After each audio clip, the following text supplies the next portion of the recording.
বন্ধুরা, আজকে আমি অনেক দিন পরে তোমাদের সাথে আবার মুখোমুখি হয়েছি ভিডিওর মাধ্যমে।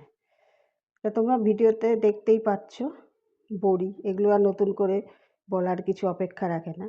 তবে এই বড়িগুলো অন্যান্য বড়ির থেকে একটু আলাদা, এগুলোর আকৃতিটা বেশ বড়। এই বড়িগুলো আমি কিনেছি আমাদের এখানে যে বাসন্তী পুজোর মেলা হয়েছিল, সেই জন্য সেখানে বেশ কিছু স্টল বসেছিল। তা সেই স্টলে মেদিনীপুরের স্টলও ছিল। আর তোমরা তো সবাই জানো মেদিনীপুর আচার শিল্প, বড়ি শিল্প, পাঁপড় এগুলোর জন্য বিখ্যাত। তো সেইখান থেকেই, ওই স্টল থেকেই ওনারা বললেন যে এগুলোকে নাকি বলে ভাজা বড়ি বা সেঁকা বড়ি, এই ধরনের সেঁকা বড়িই বললেন। এটা মটর ডালের থেকে তৈরি হয়। তবে এটি আমি আগেও খেয়েছি। এটি কিন্তু যে কোনো মাছের ঝোলের মধ্যে দিয়ে খেতে বেশ ভালো লাগে। তা আমি সেইটা দিয়ে একটা প্রিপারেশান করব এবং তোমাদের সাথে অবশ্যই শেয়ার করব। তবে তোমাদের সাথে এটা জানালাম যে আমি যেটুকু জানি তোমাদের বললাম। তোমাদের কেমন লাগলো এটা দেখে বলো।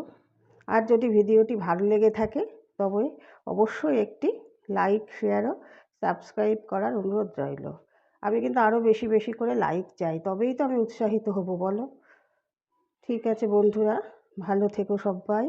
বাই বাই বন্ধুরা।